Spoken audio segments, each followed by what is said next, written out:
All right, everybody, how we doing today? Got a big question for you.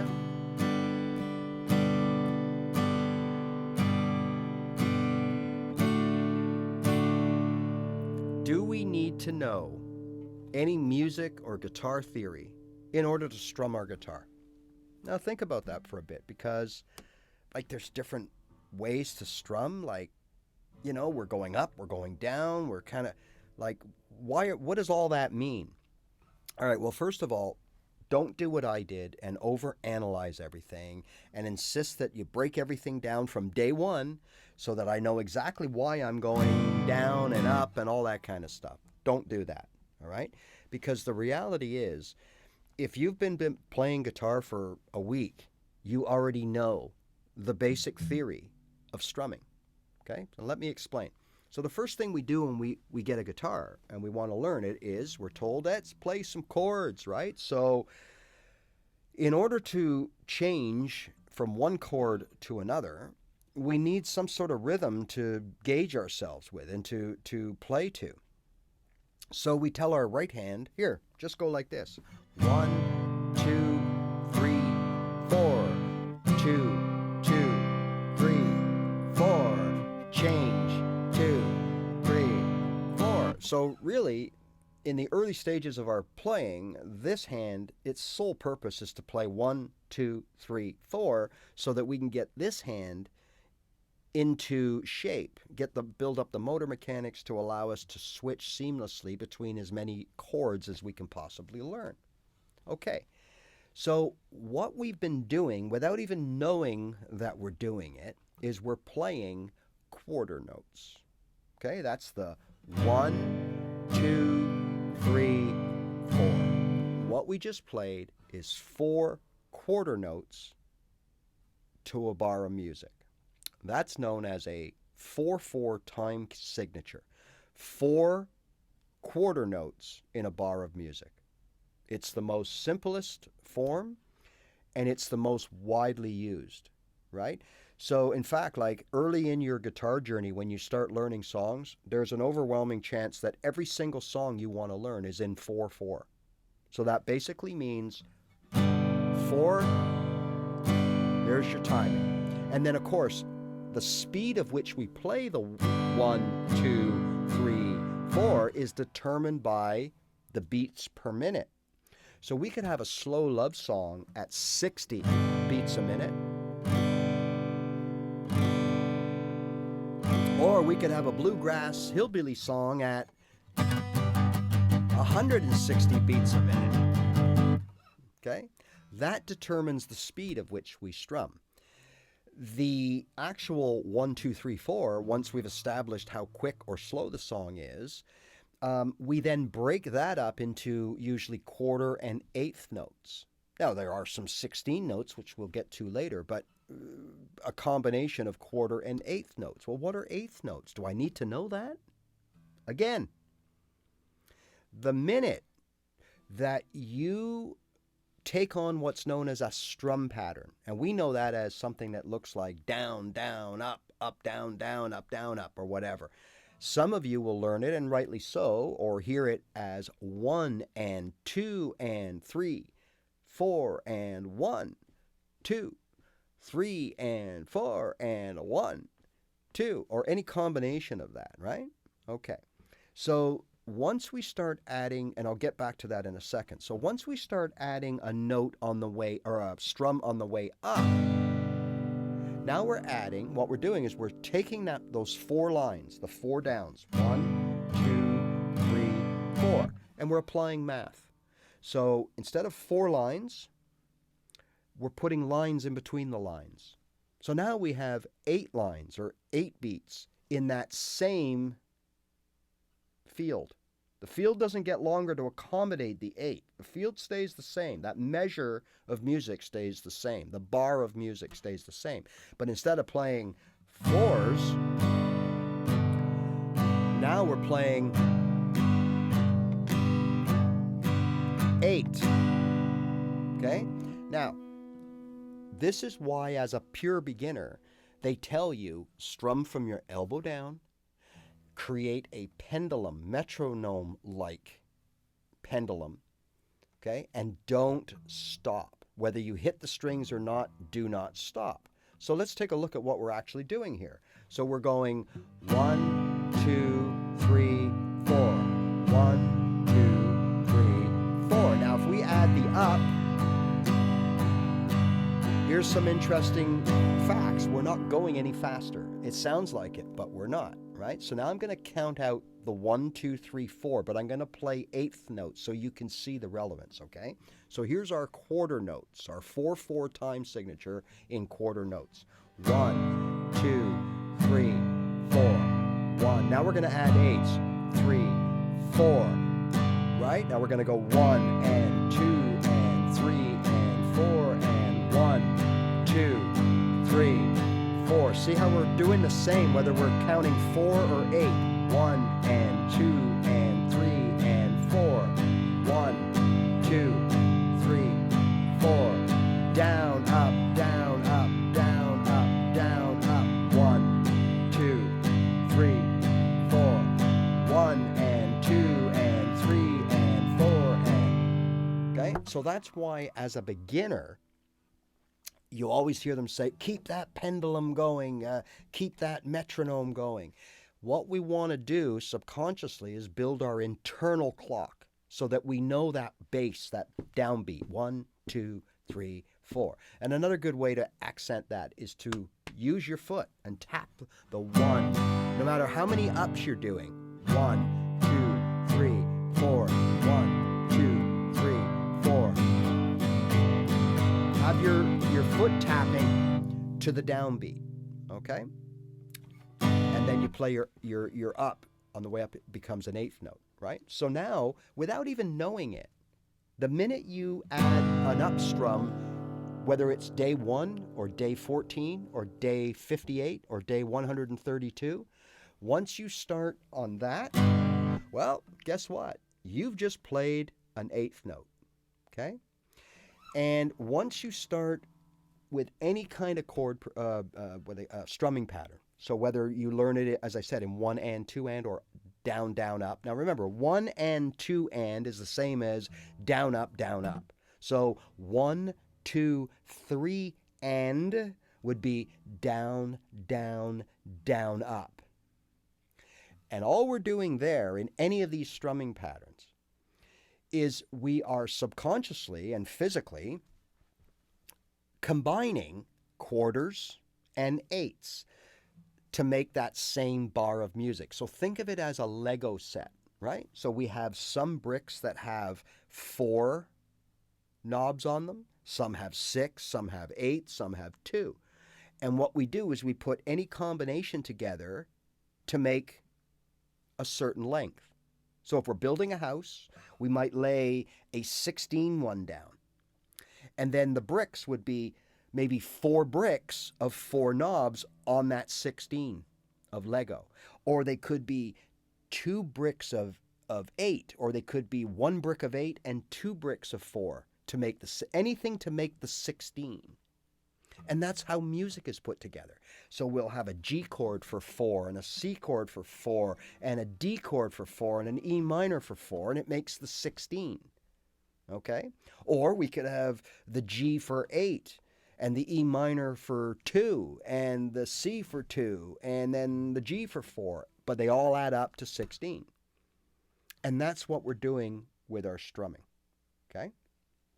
So the next time or the first time that someone says to you, or wherever you're getting your information, and they say, okay, so your chords are E, A, D, and your strumming pattern will be down, down, up, down, up, down, down, up, down, up, down, down, up, down, up, down, down, up, right? Up, down, up. So really what that means is we're going to play eighth notes and quarter notes. So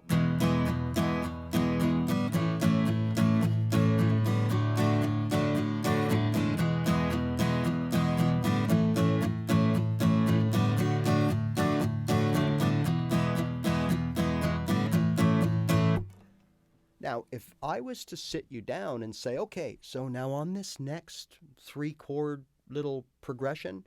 I want you to play 2 quarter notes, followed by 4/8 notes, followed by 4 quarter notes, followed by 4/8 notes.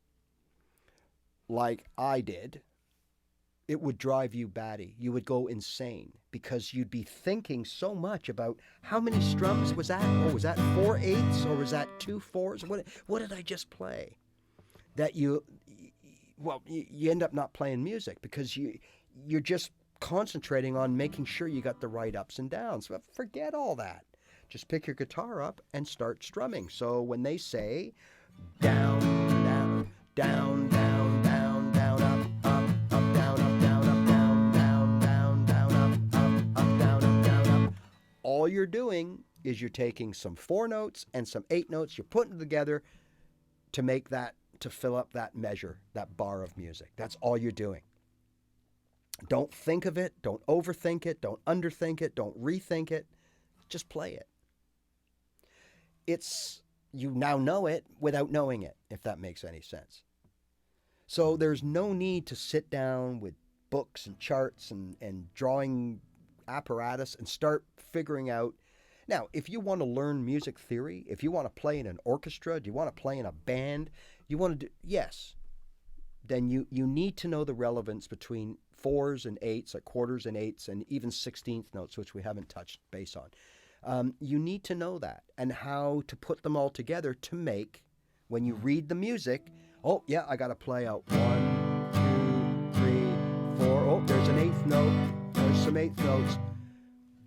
We guitar players just go down, down, down, down, up, up, up, down, up, down, up. And that replaces that sheet of music with the quarter note and a quarter note and a quarter note and the 8th notes and the 8th notes. Oh, and the 16th. Right?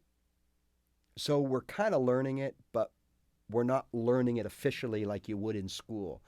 It's just a subconscious thing. Now, most of us, with the songs that we want to play, once we know enough chords, these are songs that we have been listening to since childhood, or these are songs that we hear on the radio every single day and we sing along to.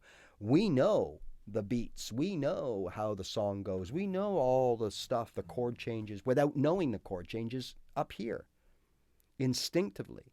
So as a solo guitar player, one that isn't in a band, one that doesn't have to follow all the rules, when you're playing guitar on your own for yourself and you're singing to your own guitar playing or guitaring to your own singing or any way you want to look at it, instinct takes over, right? So we sit there, we go, okay, I know that song. Oh yeah, this, we gotta, oh yeah, that's, oh yeah, I hear that song. Okay, now, if I had to stop what I'm doing right now and analyze it, I'm done. Like now I'm thinking about it. Now I'm like, oh, was that so, how many times did I go down? Just play it.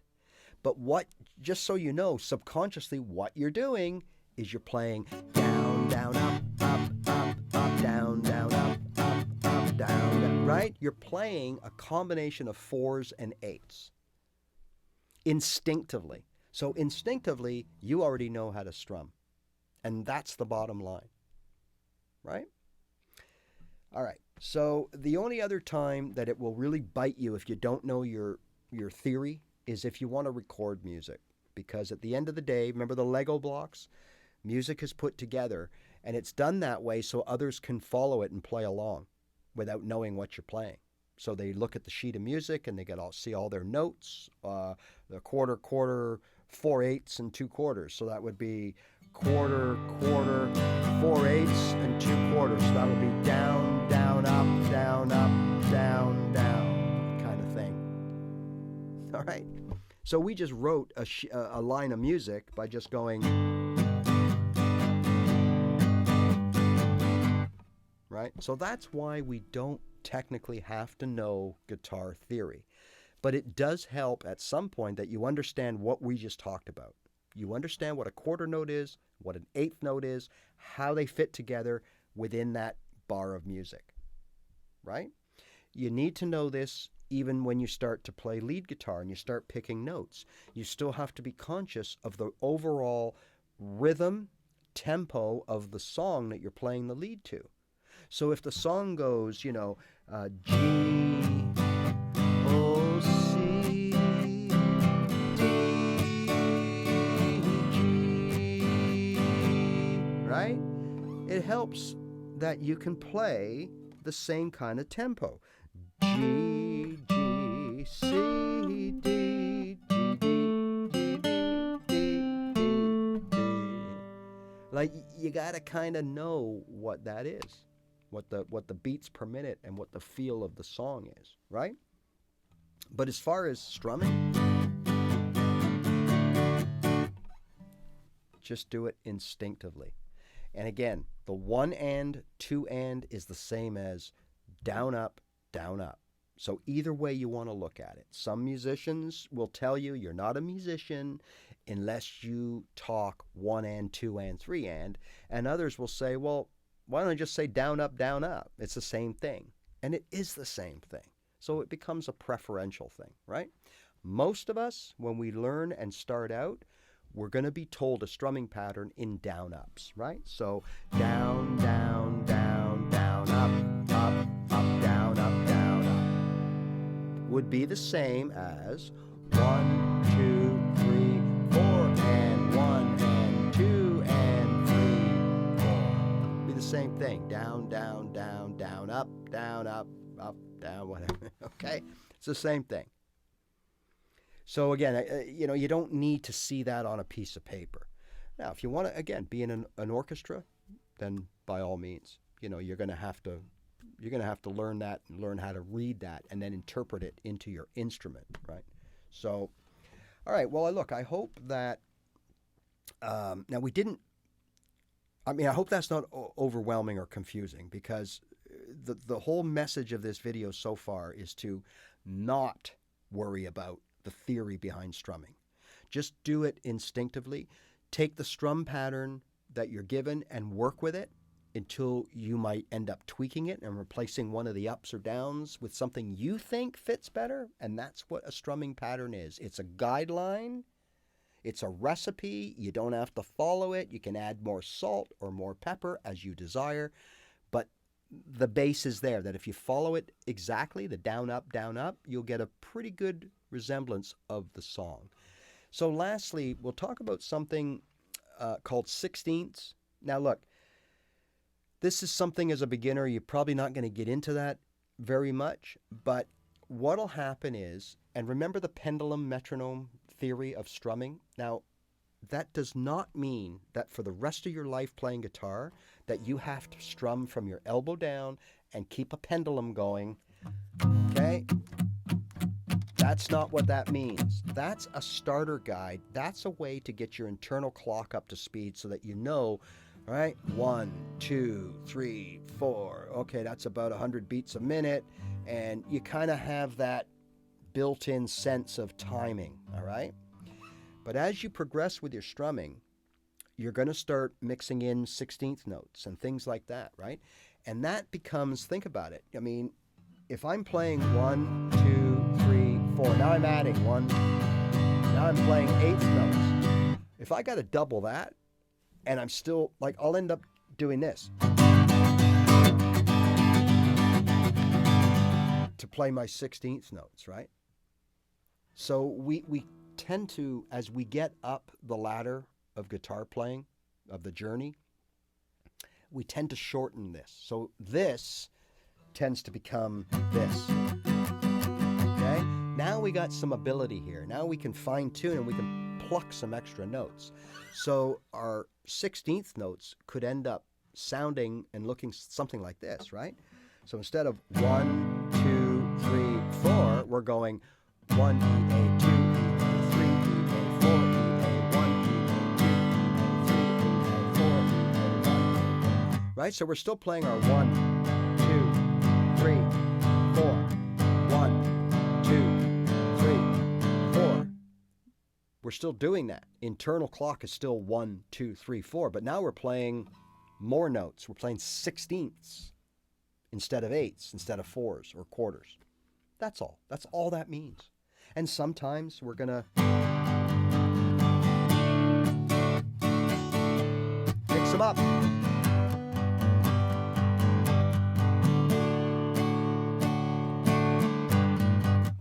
in a variety of ways. But that's all this means, okay? So don't be overwhelmed. Don't get all uptight because you may not technically understand the difference between quarters and eighths and sixteenths. But the reality is, with guitar playing, you really don't have to know that.